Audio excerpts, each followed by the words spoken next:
Mesdames, Messieurs, bonjour et merci de prendre ce rendez-vous de l'actualité sur Eden Télévision. Les cadres de la commission numéro 2 du Conseil économique et social, CES, ont entamé une tournée dans le domaine de l'agrobusiness. Ils étaient ce jeudi à Sékou, un arrondissement de la commune d'Alada. Situation toujours instable en Centrafrique à l'approche du second tour des élections législatives. Le 14 mars prochain, le pays est le théâtre de violences.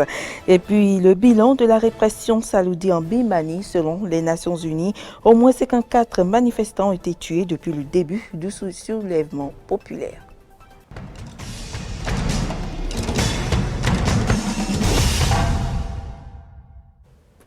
Bienvenue à toutes et à tous. Point de presse jeudi du procureur spécial de la Criette, Mario Mentonou, suite à l'interpellation dans la soirée du mercredi 3 mars de Rekiat Madougou du parti Les Démocrates. Dans son intervention, le procureur spécial de la Criette est revenu sur les raisons de cette interpellation. Suivons ici Mario Mentonou. Le 3 mars 2021, vers 19h, Madame Rekiat Madougou a été interpellée par la police républicaine. L'intéressée avait été gravement mise en cause dans une procédure d'enquête ouverte le vendredi 26 février 2021 contre les nommés Ibrahim Mamatouré, colonel de l'ex-gendarmerie à la retraite, et Georges Saka. À l'étape actuelle, les faits ainsi qu'ils ressortent de la procédure d'enquête se présentent comme suit. Disqualifiée de la course à l'élection présidentielle d'avril 2021, Mme Rekiat Madougou et certains membres de sa formation politique ont, selon toute vraisemblance, formé le dessein de perturber le déroulement du prochain scrutin en perpétrant des actes de terreur de grande ampleur. Ainsi, le 24 février 2021 vers 22h30, Georges Saka, qui se trouve être l'un des plus proches collaborateurs de Mme Rekiat Madougou à Parakou, est entré en contact avec le colonel Ibrahim Mamatouré pour, dit-il, lui confier une mission importante et très sensible. Cette mission, prévue pour se dérouler en plusieurs étapes, devait commencer par le meurtre d'une autorité influente de la ville de Parakou sur un axe routier emprunté régulièrement par cette dernière. La mission devait ensuite se poursuivre par l'élimination d'une seconde autorité politique à l'occasion des obsèques de la première victime. Le but de ces manœuvres est de provoquer la terreur, le chaos et de parvenir ainsi à faire suspendre le processus électoral en cours. Le colonel Ibrahim Mamatouré accepte la mission. Les deux mises en cause définissent les modalités de la première opération avant de s'accorder sur son cours. La somme convenue est versée par Georges Saka au colonel Ibrahim Mamatouré dans la journée du vendredi 26 février 2021, un peu avant 11h. Juste après la remise des fonds, les deux individus sont interpellés par la police républicaine. De l'aveu du colonel Mamatouré chargé de l'exécution de la mission, il ressort que cette somme a été envoyée par Mme Rekiat Madougou. C'est ce qui justifie l'interpellation de cette dernière dans la journée d'hier et dans le cadre de l'enquête en cours. Il faut rappeler que l'atteinte volontaire à la vie des personnes, à leur intégrité ou à leur liberté, ainsi que l'enlèvement ou la séquestration des personnes, lorsqu'elle a pour but de contraindre indûment les pouvoirs publics à accomplir ce qu'ils ne sont pas tenus de faire, ou s'abstenir de faire ce qu'ils sont tenus de faire, est qualifié de terrorisme par les articles 161, 162 et 163 de notre Code pénal. Restons dans le domaine de la justice pour dire que la Cour constitutionnelle totalement rénovée a été inaugurée ce jeudi. Occasion pour le président de l'institution de dire sa gratitude au président du Conseil constitutionnel du Burkina Faso, hôte de marque de cette cérémonie symbolique d'inauguration. Joseph Djogbenou a également salué toutes les structures qui se sont impliquées en un délai court dans la rénovation de la Cour constitutionnelle, en l'occurrence le ministère ministère du cadre de vie, une nouvelle construction qui confère aux travailleurs un cadre plus agréable et adéquat. Dans le cadre de la mise en œuvre de son plan d'action pour l'année 2021, les cadres de la commission numéro 2 du Conseil économique et social, CES, ont entamé une tournée dans le domaine de l'agrobusiness. Objectif, échanger avec les acteurs du terrain dans le but de faire des recommandations au pouvoir public. Suivez le compte rendu de Cano François Ngbedi-Rinto et Fiak Voitan. Cadre du plan d'action du Conseil économique et social pour l'année 2021, la commission numéro 2 de l'institution a pensé poser des actions dans le domaine de l'agrobusiness afin de relever les enjeux et perspectives. Un sujet d'autosaisine qui fait l'objet d'une étude en 2 volets. Ce sujet d'autosaisine qui est confié à la commission numéro 2 fait l'objet depuis déjà quelques moments d'études en 2 volets, une étude où nous avons pu, on a eu à recevoir, n'est-ce pas, des personnalités, des cadres, n'est-ce pas, des ministères, et pour les auditionner sur la question.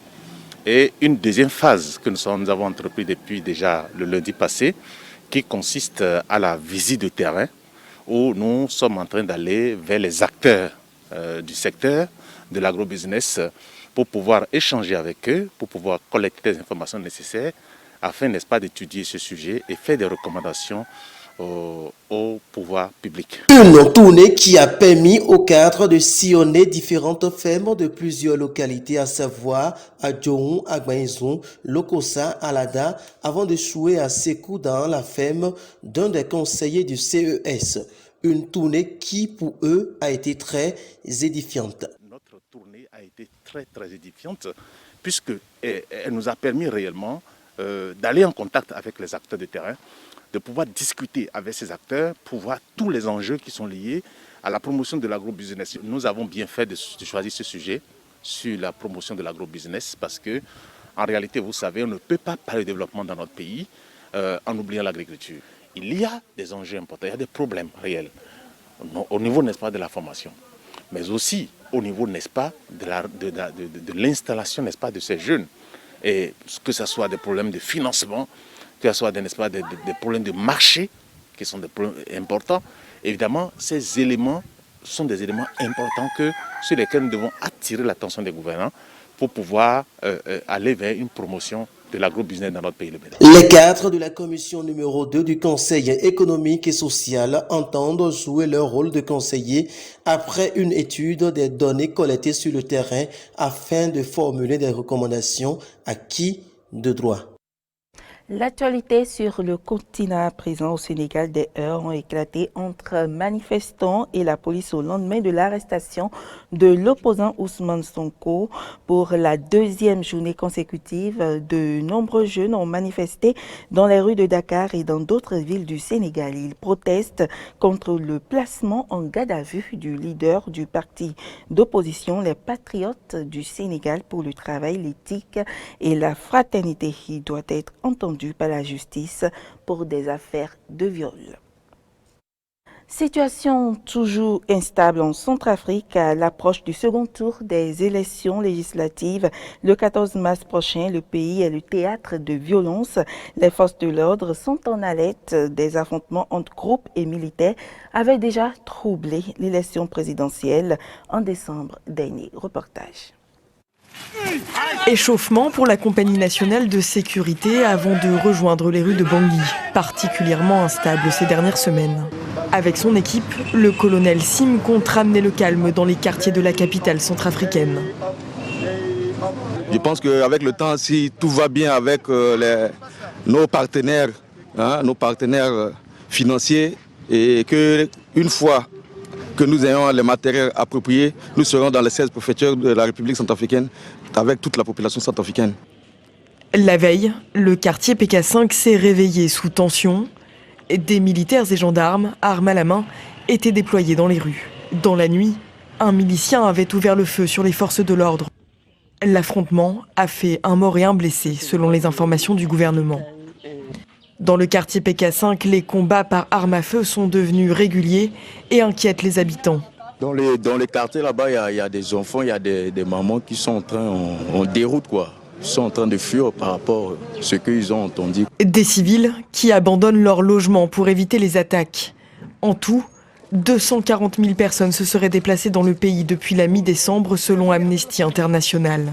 Fin 2020, 6 groupes armés réunis sous le nom de la Coalition des Patriotes pour le Changement, la CPC, défavorables à l'organisation des élections présidentielles et législatives, ont mené des raids armés et occupé plusieurs villes. Malgré la reprise de plusieurs localités par l'armée nationale, soutenue par les casques bleus et des troupes étrangères, la CPC poursuit ses attaques. Mi-février, 14 personnes ont perdu la vie dans un site religieux de la ville de Bambari, victimes des échanges de tirs entre les forces pro-gouvernementales et la CPC. Des combats qui perdurent à l'approche du second tour des élections législatives prévues le 16 mars prochain, une date plus que jamais incertaine. Le bilan de la répression en Birmanie s'alourdit. Selon les Nations Unies, au moins 54 manifestants ont été tués depuis le début du soulèvement populaire. Un bilan qui suscite l'inquiétude de la communauté internationale. Le Conseil de sécurité doit se réunir ce vendredi à huis clos. Malgré la répression, la contestation ne faiblit pas. Plus d'un mois après le coup de force militaire, des milliers de personnes sont une nouvelle fois descendues dans les rues des principales villes du pays ce jeudi. Un mouvement de contestation que la junte semble de plus en plus déterminée à écraser. D'après l'ONU, au moins 38 personnes ont été tuées mercredi par les forces de sécurité qui ont tiré à balles réelles sur les manifestants. Une journée sanglante que les civils ne sont pas prêts d'oublier. On ne leur pardonnera pas ce qu'ils ont fait. Pas seulement pour cette fille, mais aussi pour les autres qui ont sacrifié leur vie. On n'oubliera pas ce qu'ils ont fait le moment venu. La multiplication des violences a provoqué de nouvelles réactions de la part des dirigeants occidentaux. Emmanuel Macron a réclamé l'arrêt immédiat de la répression. Boris Johnson en a fait de même et s'est dit horrifié par la situation. Discours similaire aux États-Unis qui ont annoncé ce jeudi de nouvelles sanctions commerciales. Les États-Unis prennent des mesures contre les responsables du coup d'État en Birmanie. Aujourd'hui, le ministère du Commerce a annoncé de nouvelles restrictions pour imposer des coûts au régime militaire birman. Nous continuerons d'agir contre la junte et d'appeler à la démocratie en Birmanie. De son côté, Pékin se concentre sur la stabilité politique et sociale du pays. La Chine a eu des contacts avec toutes les parties en Birmanie et a activement encouragé la désescalade de la situation. Nous encourageons les pays de l'ASEAN à respecter les principes du consensus et de la non-ingérence dans les affaires intérieures, à rester attachés à l'unité et la coopération au sein de la famille de l'ASEAN et à promouvoir activement la désescalade de la situation en Birmanie de la façon dont l'ASEAN sait le faire. Nous pensons que toute action de la communauté internationale devrait contribuer à la stabilité politique et sociale de la Birmanie, à sa réconciliation pacifique et éviter d'aggraver les conflits et de compliquer davantage la situation. En plus des violences dans la rue, la répression se déroule aussi dans les tribunaux. Toujours incarcéré, Aung San Suu Kyi est visé par 4 chefs d'inculpation, dont incitation aux troubles publics. 6 journalistes sont également poursuivis par la justice et encourent jusqu'à 3 ans de prison. Et puis en Espagne, la situation de la crise sanitaire a eu un lourd impact sur le marché de l'emploi. Le taux de chômage augmente. Pour la première fois, l'Espagne compte aujourd'hui plus de 4 millions de demandeurs d'emploi. À Barcelone, comme dans toutes les villes d'Espagne, les commerces sont de plus en plus nombreux à baisser définitivement le rideau. Entre la baisse du tourisme, les restrictions en vigueur et la chute de la consommation, la fréquentation des établissements a baissé en moyenne de 40%. Comme ailleurs, les activités de service sont les principales victimes de la crise sanitaire. Bilan, un taux de chômage qui culmine à 16,1% de la population active contre 13,7% l'an passé. Un record au sein de l'Union européenne. Le secteur est à l'arrêt. Nous n'avons pas du tout travaillé depuis l'année dernière. Au début, on pensait pouvoir retravailler l'été dernier ou à la fin de l'été, mais ça n'a pas été le cas. Est arrivée la deuxième vague, puis la troisième. On espère qu'il n'y en aura pas d'autres. Voilà où on en est, complètement à l'arrêt et sans perspective réelle de date de reprise. Avec plus de 4 millions de demandeurs d'emploi, auxquels il faut ajouter les 900 000 salariés actuellement en chômage partiel, l'Espagne fait face à sa plus grave crise économique depuis 2012. Si le gouvernement a déboursé plus de 40 milliards d'euros pour soutenir l'économie depuis le début de la pandémie, les aides publiques demeurent insuffisantes et mal utilisées, selon de nombreux analystes économiques. Il n'y a pas d'aide directe aux entreprises comme cela a été le cas en Allemagne ou en France pour les indemniser des pertes qu'elles ont eues et pour sauver l'intérêt général. Il y a eu beaucoup d'entreprises comme des restaurants ou des hôtels qui ont fermé au bénéfice de toute la population. Elles auraient dû être aidées directement, pas seulement en leur offrant des facilités de crédit, parce que le crédit augmente l'endettement et quand les restrictions seront terminées, il faudra rembourser ce crédit.